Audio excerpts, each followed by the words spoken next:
Hi, I'm Daniel Lucas, and welcome to Book 101 Review.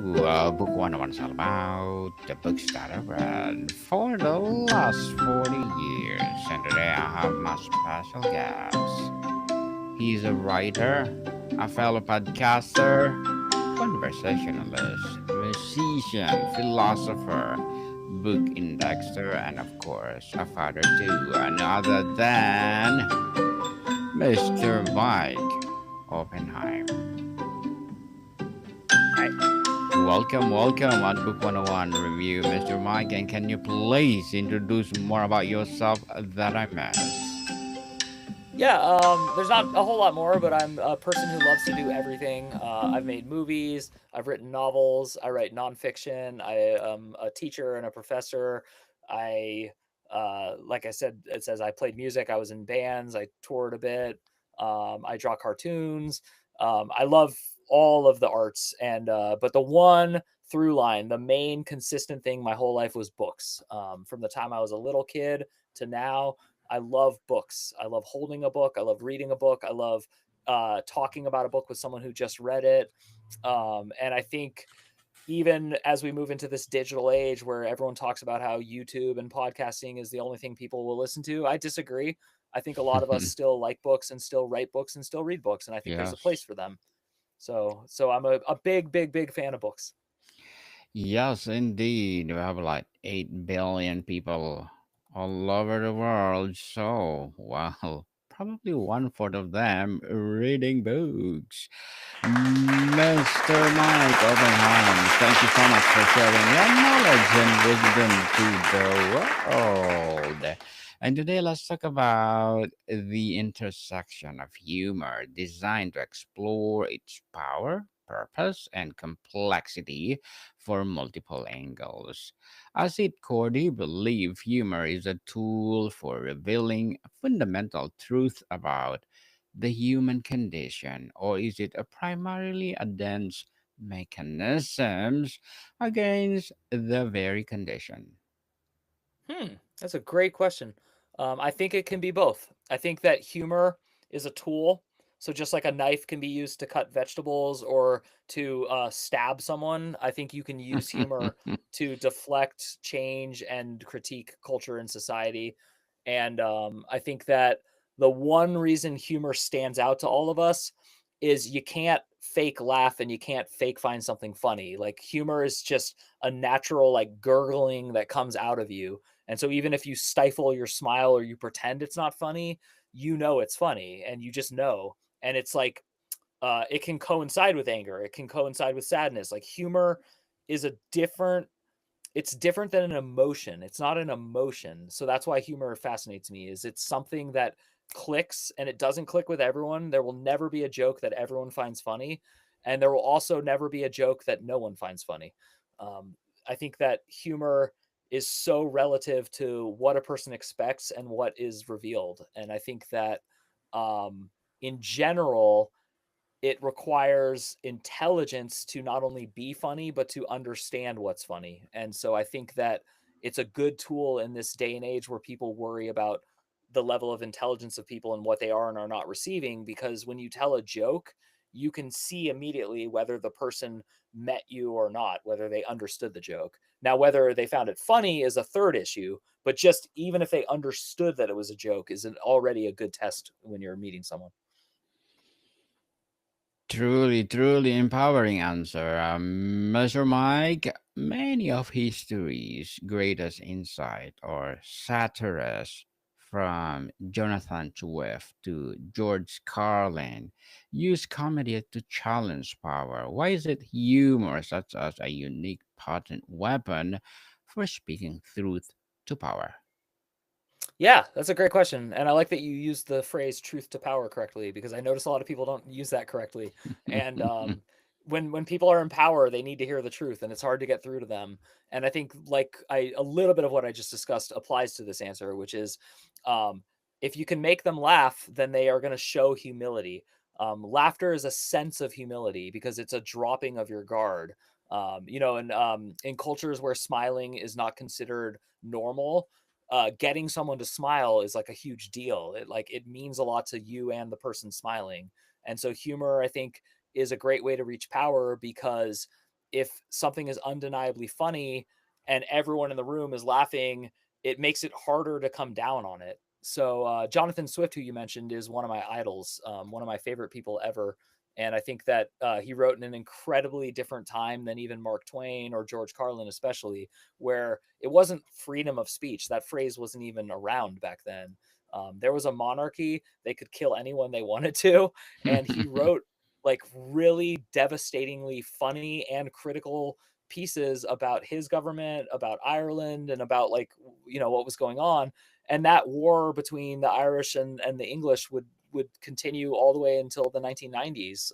And now it's technically over, but there's still a lot of issues with it. And so Jonathan Swift wrote timeless pieces that even today, 400 years or so after he died, are still relevant to the discussion of this island and this other island, England and Ireland.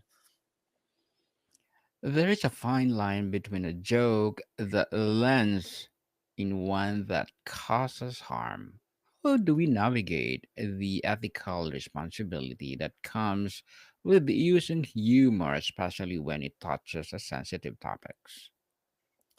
Well, I mentioned earlier that I was a teacher and a professor, and so the main subject I taught was cross-cultural communication in the context of language development. So I taught thousands of English learners from other countries who were in San Francisco, where I taught. And so I spent most of my life for 10 years with non-Americans. And what was essential in all of these conversations was getting people to understand that when you use the word ethical, there's a huge layer of culture before that. So one ethical imperative in an American culture would be very different from an ethical imperative in a strictly Muslim culture in the Middle East, for example. Or a joke that lands in Thailand isn't going to land in Singapore. There's many microcultures and macrocultures that have a different sense of ethics, and so humor, a lot of it has to do with like balancing and understanding of the ethics. And so I think the duty to be ethical is very personal in a good way. It should be. Your duty to yourself to feel dignity and to feel honor should be tied to your word. And so no joke that when unleashed would cause harm is ethical in my opinion.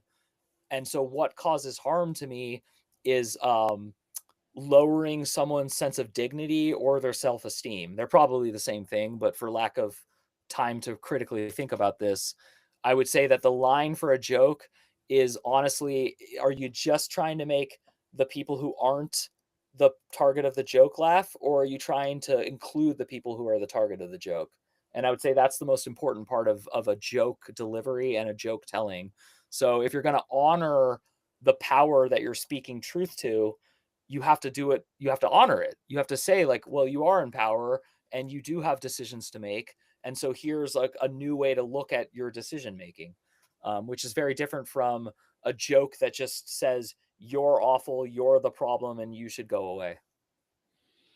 Very well said, Mr. Mike. Truly, truly empowering answer. How does the structure of a joke, the setup, anticipation, and punchline that subverts expectation mirror the process of scientific or philosophical injury?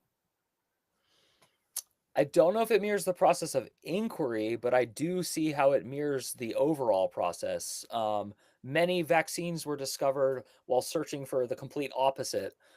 Many scientific discoveries, like, this is a little bit off the the course I was going to go on, but many things that Americans use regularly, like were developed for astronauts to go out into outer space. And so it wasn't intended that the microwave would become a household item across the world, but it was essential to figure out a way to cook meals in a space shuttle with volatile rocket fuel and other things around. And so these smart scientists developed or continue to develop the microwave, for example. And so the process of finding a joke, I find it's rare that you come up with a punchline first. Usually the premise is what you come up with. Huh, that's funny. There's something funny about that. And then you just pull on this thread, and the thread is what makes that funny. And then in that whole long process of inquiry, inquiring as to what is funny, you may come across a punchline that was never what you thought of. And that's going to be the best punchline because, as you said in the question, it's the most unexpected turn. So, great joke telling often now, because people are predicting the turn, you have to get the audience to turn and then get them to see a different turn and then turn the other way. So, a lot of joke telling is playing with an audience's expectations. That's why a joke in the 1920s was new and can't be retold now in the 2020s. Now we have to reinvent the reinvention of the joke. One term for this in literature is modernism and postmodernism. And now I've heard people talk about postmodernism. No matter what, at some point, for a joke to be funny, you are always subverting the cultural norms of the time, of the era. And that's also why jokes stale, why jokes don't last. Some jokes can't last. They're too topical, and then the topic of the day is never going to be topical again. But maybe that's great because the joke killed the topic. In an era of deepfakes, misinformation, and iconic detachment, is it humor becoming a more necessary tool for discerning what is real and what is absurd? That is a great question. And it's interesting because you brought up George Carlin earlier. I don't know if you remember this, but there was a lot of controversy when someone released an AI version of what George Carlin would be saying now. And Yes. it was it exactly addresses what you're talking about. And what I remember is going into that thinking there's no way that an AI bot could even slightly emulate the great George Carlin. And then as I watched it, because I don't have a giant stick in my rear and I'm able to like have a sense of humbleness and humility, I realized like, this is notably decent. This is like really actually sort of similar to what he would say. It certainly is not what he would say. His children had it removed from the internet, and I commend them and understand why. I would also be upset if someone was putting something out that could be mistakenly tied to my father who's deceased. But with that said, it made me wonder if we're going to be able to tell deep fakes through humor or not. Because if a robot can, a robot AI, whatever term people want to use, if intelligence that is not of our origin and isn't on our consciousness level can supersede us, who's to say what it will and not be able to do?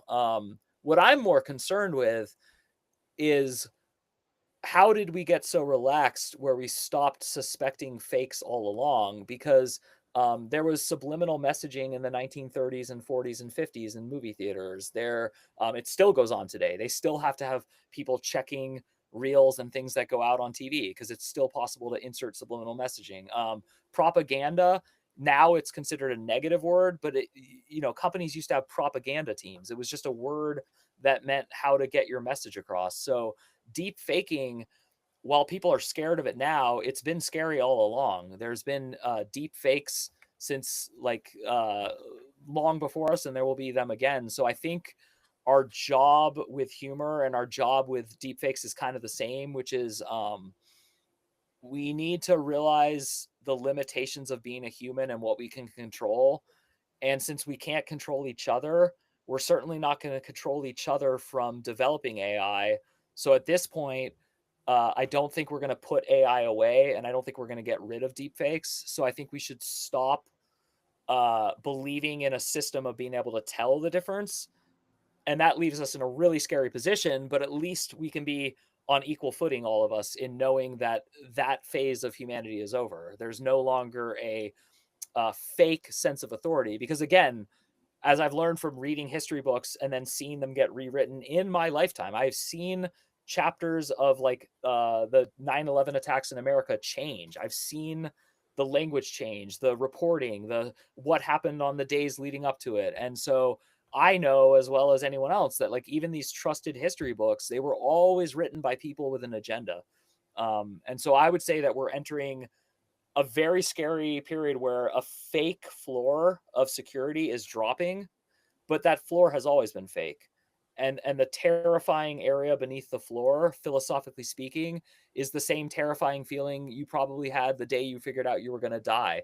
It's the same feeling children get when they learn their parents are going to die. there's an uncomfortable fact of existence, which is we don't know everything and we never will. And with that, the illusion of control starts to rise. I think that people seeking control are seeking control because they know deep down there's no such thing. Can you share an example of a time when humor was the only tool that could effectively address a tense of seemingly intractable situation, Mr. Mike? Yeah. It came to mind and it's very random, but I was in a group of friends and two of the people were dating, a boy and a girl, and they were like on the way to marriage. And then one day we found out that the girl was cheating on him with a different guy in the group. And no one had known it leading up to that. And it got so bad and so nasty that I remember one night someone just told the right joke and it made everyone feel bad about what they'd done to help it happen, like. And that's the when you said it, it just clicked. I was like, I remember just being thankful that the person got the joke, like the joke came to the person who told its head, and that they had the sense or lack of sense to tell it, because it diffused a situation that was going to get much nastier. And then of course the situation wasn't pleasant, but it made it easier to deal with for everyone involved, because that humor made something like undeniable to all of us, which is can I swear? Am I allowed to swear on this? A little bit. um okay, it was a shitty thing to do, you know, like period. Like Yes. cheating on someone is bad and lying about it for months is bad. And so it like helped just kind of get that out there, that like, look, you can say you're in love and you can go wherever you're going to go with this, but the bottom line is we can at least admit like this was a terrible decision you made. Mr. Mike, as a writer, podcaster, conversationalist, musician, philosopher, what are your short term and long term goals? Well, I just turned 44 this year, and my short term goal is to increase my reach to a certain number. The number is actually specific to where I would project it to be related to my income. And then that would tie into my longer term goal, which is my lifelong goal has always been to be financially taken care of by my art. So for the things I create to now, this only works in a certain capitalist paradigm in a certain economy, so I'm aware of that. But my short term goal is to just inch closer to that long term goal, and then my long term goal is to do that. But I brought up my age and I brought all this up because something has been changing since I turned 40, and it's a good change.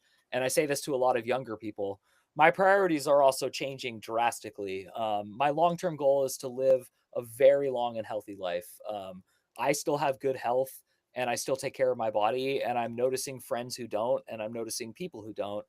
And it's sad, because as much as you invest in that, it will pay off.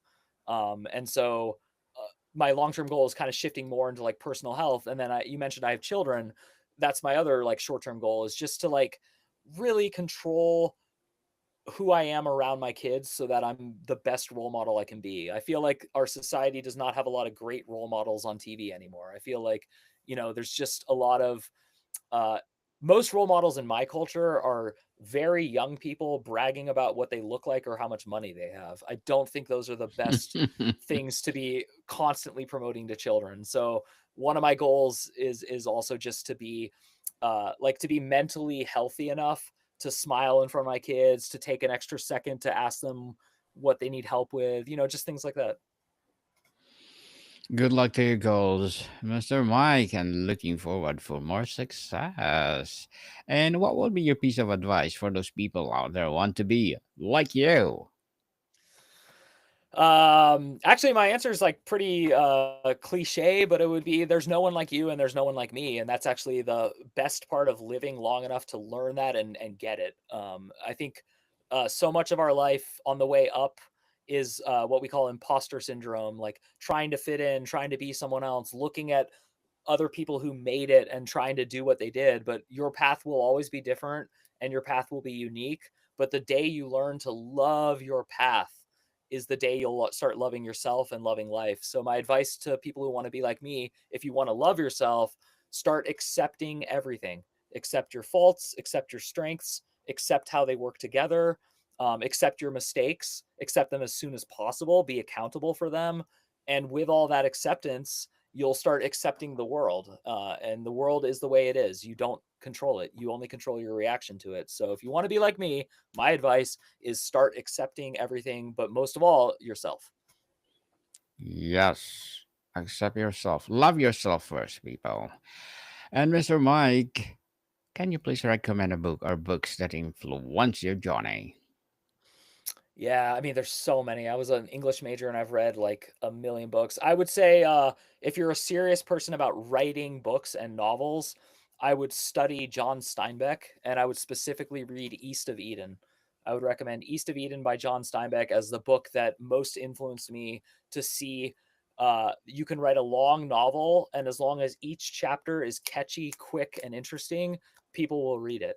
So, long novels by young authors are usually bad because they don't know how to edit. But long novels by great writers are their best novels because it's the opposite. They've written so well that they can fit 15 novels into one novel, and that's why we call them epics.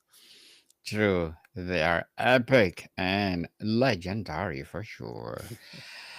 Can a concept, and thank you for that recommended books, Mr. Mike. So, can a concept truly be understood if you can't find the humor in on it or in it, or conversely, or some truth too sacred to ever be funny? No truth is true, is my answer. Hmm. So all of it is comedy fodder. With that said, that rule of respect really matters. I would say the most indirect and yet direct answer to your question would be to watch every South Park episode ever made, because they understand something about once you decide no truth is sacred, you must go all the way.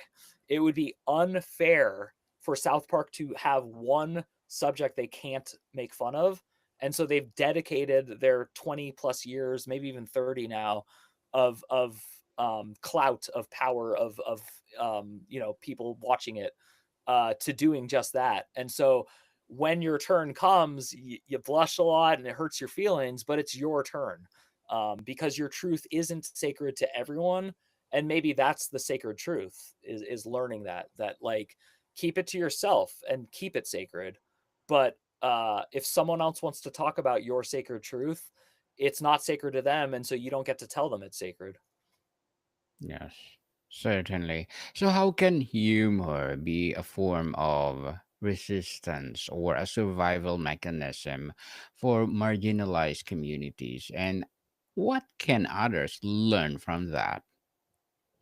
Yeah, I mean, growing up in America, like studying black comedians and their use of humor to elevate their own population within themselves and then perhaps into the larger culture is my best example of what we're talking about.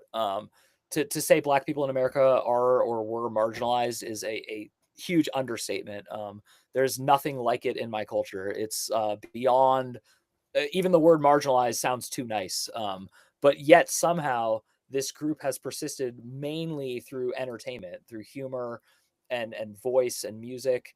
They were not allowed to read in my country. And so because they weren't allowed to read, they had to orally tell themselves everything, and they had to come up with songs and traditions.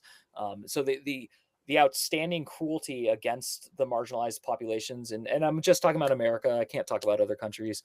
And it's not just them; it's Asian people in this country, like a lot of different groups. But the point is, all of the groups that learn to develop a sense of humor, not only about it, but then to tell it back to themselves and relate it, that created a sense of the self esteem and self love that we were talking about just a few minutes ago. So that's like the first step, I think. And then if you're a kid getting picked on and you're getting bullied a lot, it is worth it to make that joke about the bully. If you get other people to laugh, that bully might still hurt you, but they will also go home crying. They will go home thinking about your words all night, and it will haunt them. And so like humor is a great asset if you're like a real, like literally minority in like a situation where you're being bullied. And I think a lot of kids can relate to that. In your view, Mr. Mike, what is the biggest misconception people have about the purpose of power of humor? That it makes you popular, well liked, or a good person. That it will fill the hole in your soul that is craving attention. A lot of people tell jokes because it gets you attention, but that's not a good reason, nor is it a good feedback loop. So I would say the biggest misconception about humor is like it doesn't actually make you liked or popular. It just makes you like get attention, and then maybe people will be like, yeah, invite them, they're funny, but then you're suddenly the guy who has to be funny, and then you remove the ability to be yourself. You remove the ability to be in a bad mood, to not always be funny, to be quiet, to observe. So I would say humor should be something that spontaneously arises and spontaneously comes out. It should not be something you're cultivating. Now if you're a comedian, that's a different story. If you're a comedy writer, that's a different story, but we're talking about just in general. Very well said, Mr. Mike. Truly, truly empowering indeed. And before we wrap up our discussion for today, I invite you to please listen to my other podcast, people. My other podcast, because my abstract essay is already in fifth season, abstract poetry in second season, and my book 101 review in fifth season too. Comedy 101 in second season, and my food 101 in fifth season as well. Geography 101 in fourth season, and my baby podcast Law 101 and Mental Health 101. Movie 101 review and Music 101 are in fourth season, and Science 101 and Sex 101 in its first season. Please listen to them wherever you listen your podcast. So, Mr. Mike, for someone looking to harness the connective and insightful power of humor in their own life or work, what is the first step toward developing that skill? Yes, it's the same step I teach language learners. It's the same step I would tell anyone. We are creatures of observation. You must observe it before you can do it. You must observe the thing many times. So if you want to be funny, start watching funny things, start paying attention to things that you don't find funny. Because if other people find them funny and you don't, you're missing something. It's you. You're the one not getting the construct of the joke, how the joke works. Then as you start to watch more and more comedy, you're going to start copying the people that you laugh at, and then that's a terrible mistake too, because then you're unoriginal and everyone will say you stole jokes and you're a hack. So you have to go through these many phases before you'll be your natural funny self. But when you get your sense of humor, which is yours, you can employ it everywhere and anywhere, and you don't have to worry. If it's naturally your humor and it's real humor and it comes up spontaneously, it really won't offend people. I can assure people of this. When you're a kind, good person and you also use humor, it doesn't work out badly for you. It just doesn't, because your intentions are met. And the only place this might not be true is writing on like Twitter or something where it's like very out of context. But also, don't waste your time. That's a silly way to use your time in humor. Don't waste your time for sure. Make your time meaningful, people. And Mr. Mike, again, thank you so much for sharing your knowledge and wisdom to the world. So, can you please invite our listeners to support your advocacy, your podcast, or whatever projects that you're doing right now? Yeah, everything I do is at one location, and it's my website, and it's my name, but shorter. It's mikeyop.com. MikeYopp.com. You go there, you sign up for this email service of mine, and you'll get nonfiction, fiction, podcasts, music, tons of stuff. And I don't send too many emails, I promise. That's my main goal in life, is to keep them short and simple. But yeah, if you go there and sign up, that's all you need to do. Yes, nice pump, people. Nice pump. So, Mr. Mike, again, thank you so much. Yes, people, let's support Mr. Mike Oppenheim, because if you support him, for sure, more and more empowering episode for the podcast, more and more empowering writing to come, and for sure, more and more empowering advocacy to come. So, Mr. Mike, thank you so much for your time. Thank you. Moticon people, see you soon.